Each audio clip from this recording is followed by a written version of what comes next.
Welcome everyone. In today's lecture, we are going to discuss regarding plant growth and development. The plant exhibit growth throughout their life. The growth starts from zygote, that is fertilized egg, and it produces vegetative parts such as root, stem and leaves, and reproductive parts such as flowers, fruits and seeds at regular interval during the process. The growth is most complex process and it results in permanent change in plant body. The growth is complex process because it is cumulative effect of different processes like cell division, cell enlargement and their differentiation into different types of tissues which later develops different parts of plant body. The stages that occur during growth together constitutes the development. Therefore, development is sum of growth and differentiation. During the process of development, a complex body organization is formed. Thus, development means whole series of changes found in a living organism throughout the life cycle. Therefore, the concept of growth includes all three interlinked processes, namely growth, development, and differentiation.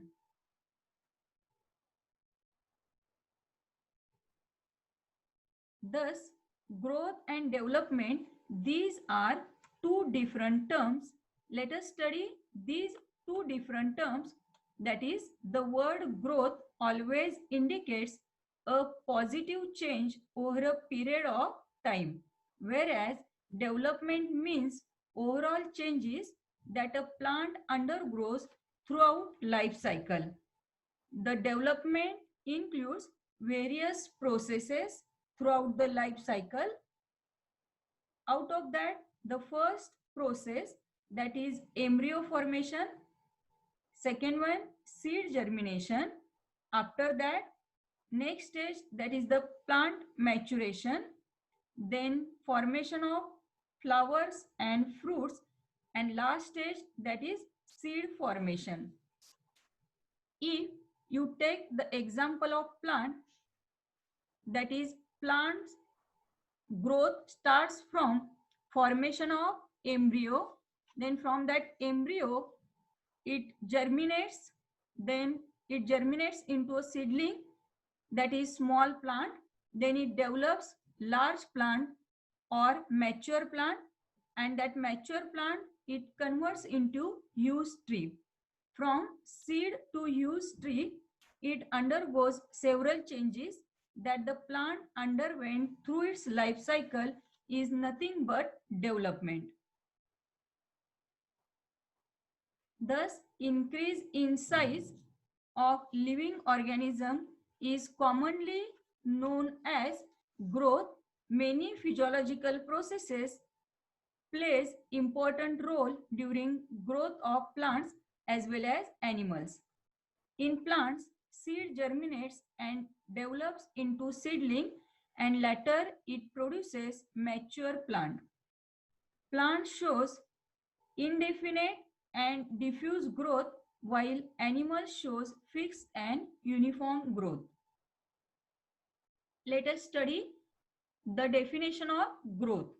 Thus, growth may be defined as an irreversible, permanent increase in size, volume, or mass of a cell or organ or whole organism accompanied by an increase in dry weight. Thus, growth is accompanied by metabolic processes that includes anabolic and catabolic processes.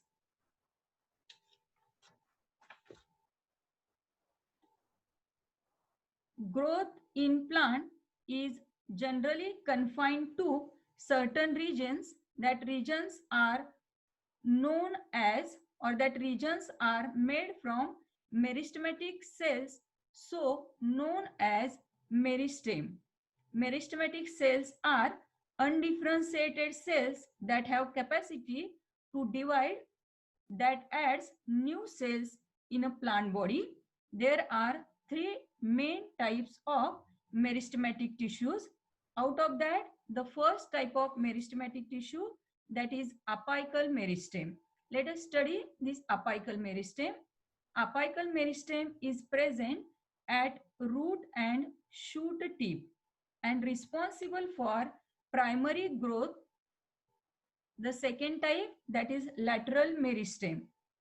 Lateral meristem is present at side and is responsible for secondary growth that increases thickness or girth of the plant.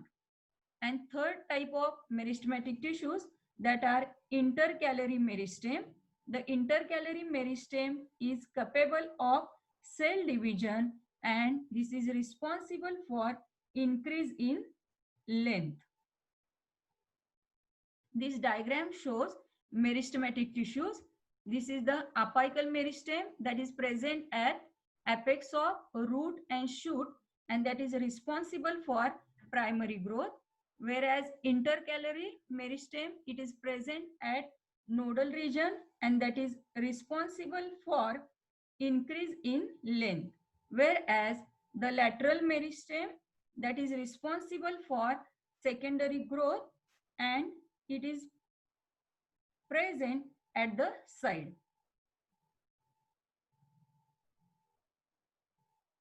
Next part, that is phases of growth. Growth is mainly occurs by activities in these meristematic regions. The growing region at the tips of stem and root shows three regions, such as a region of cell formation, then second, that is the phase of cell enlargement, and the third region, that is the region of cell maturation. So process of growth shows three phases and these three regions directly corresponding to the three phases of growth. Thus, three phases of growth, that are phases of cell formation, that is also known as phase of cell division, then phase of cell enlargement, and last one, that is the stage of cell maturation.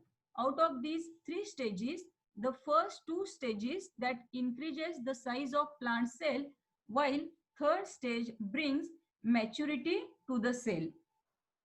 Let us study these phases of growth one by one.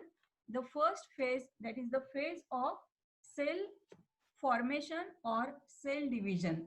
The meristematic cells at the growing point are isodiametric, means they are similar in diameter. Cells in these regions have large nuclei and rich in protoplasm. Their cell walls are thin and they contain cellulose. Then the second phase, that is the phase of cell enlargement. The phase of cell division, that is followed by second phase, that is the phase of cell enlargement. The cell enlargement takes place by increase in size and development of vacuole in the cytoplasm. The third phase, that is the phase of cell maturation. This is the last phase of the process of cell growth. During this phase, due to histological differentiation or changes occur in the cell and it becomes completely matured with all cellular organelles. Next point, that the various factors that affects the growth. The differentiation and maturation of cells and formation of tissues depends upon internal as well as external factors. These external factors are water, another one is the temperature, next one light, and last external factor, that is oxygen, whereas the internal factors are classified into genetical factor and hormones. Let us study these factors one by one. The first factors, as we know, the factors that affect the growth, they are classified into two types. The first, that is the external, and in this external type of factor, the first factor, that is water. Water is essential for cell enlargement, extension, and for keeping plant cells upright. It also provides medium for enzymatic activities which are needed for growth. Therefore, plant growth and its phases are highly dependent upon the water. The second external factor that affects the growth is temperature. As you know, every plant has an optimum temperature range suitable for growth. Changes in this range and harmful to the plant growth. The next factor, that is oxygen. Metabolic energy is essential for plant growth, and oxygen helps to release this metabolic energy. The last important factor, that is light. Light is one of the most crucial component of photosynthesis in plants. It controls growth and its phases in plant. Next, that are the internal factors. The internal factors are of, or they are classified under two major headings. Out of that, the first one is growth hormones. The growth hormones, they are also known as phytohormones, or they may be known as growth regulators. That these growth regulators are chemically diverse substances produced in minute quantity, and they involve in most of plant cell activities. They regulate the growth both by promoting and inhibiting the growth. They are produced in certain parts of the plant and transported to other tissues where they show their action. The examples of different plant growth regulators are gibberellic acid, cytokinins, abscisic acids, etc. These growth hormones we will study in detail in our next topic. The another internal factor that affect the growth, that is genetic factor. The genotype of plant affects its growth. Thus, we can conclude that growth of plant is dependent on various factors which may be classified into two major headings, that are external factors and internal factors. The next part, that is the growth curve. Growth is a way to express growth through time in a plant or in a plant organ or in a cell.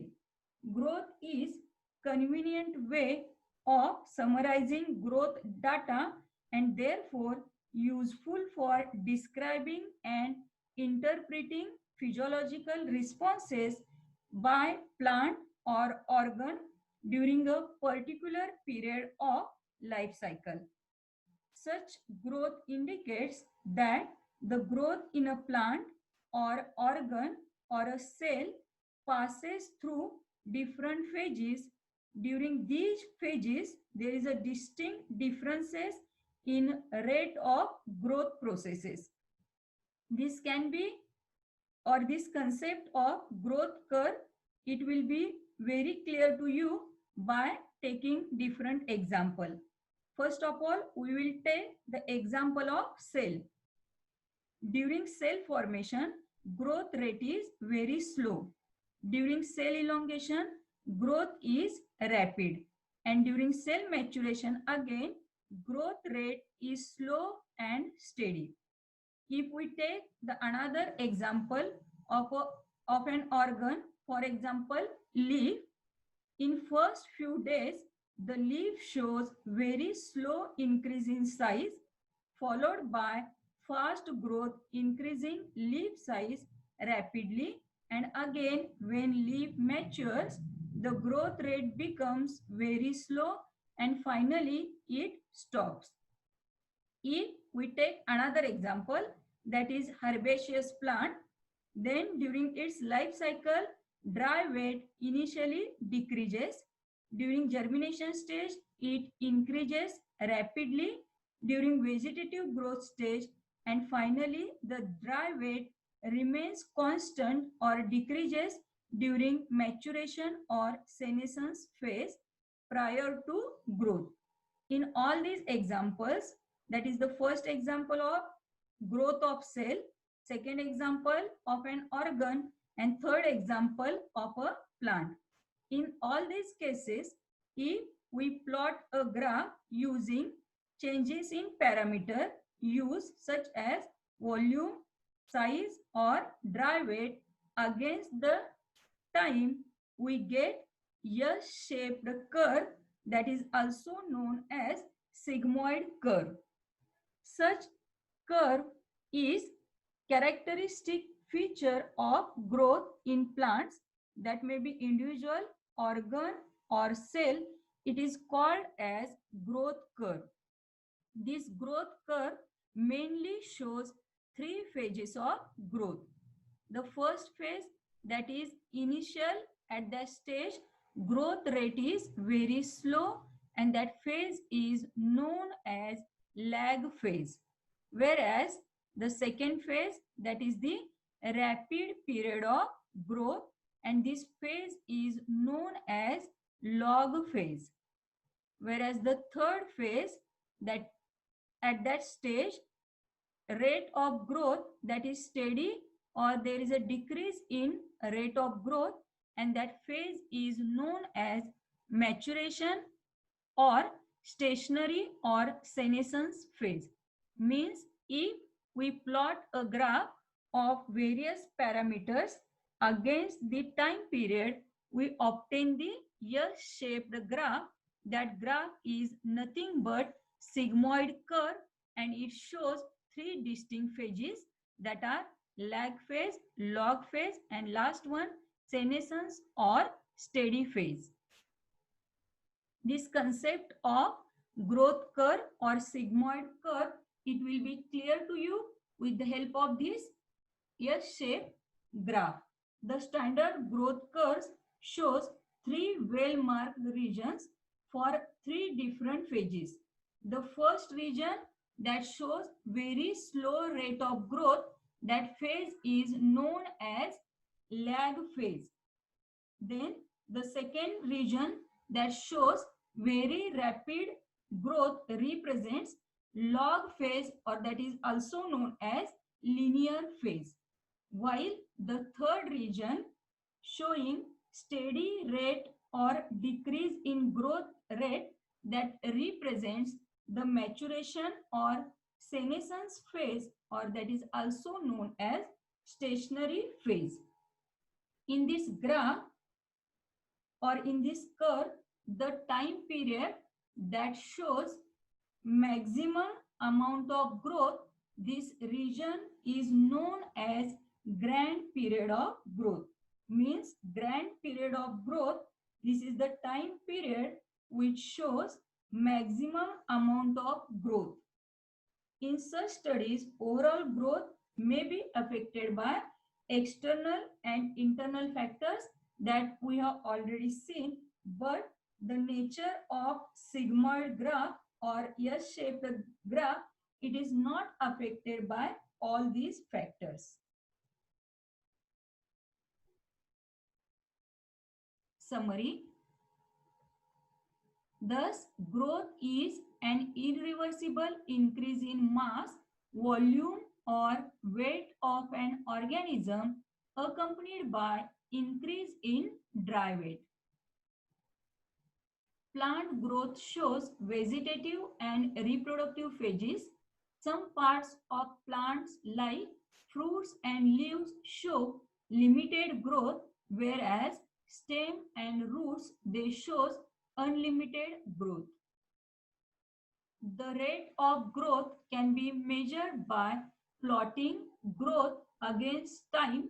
Then growth curve or sigmoid curve is an S-shaped curve showing three phases that are named as first phase, that is lag phase, second one log phase, and last one steady or maturation phase. Cells in their life cycle shows three distinct phases, that is cell division phase, cell enlargement phase, and cell maturation phase. Thus, growth and development, these are two different terms.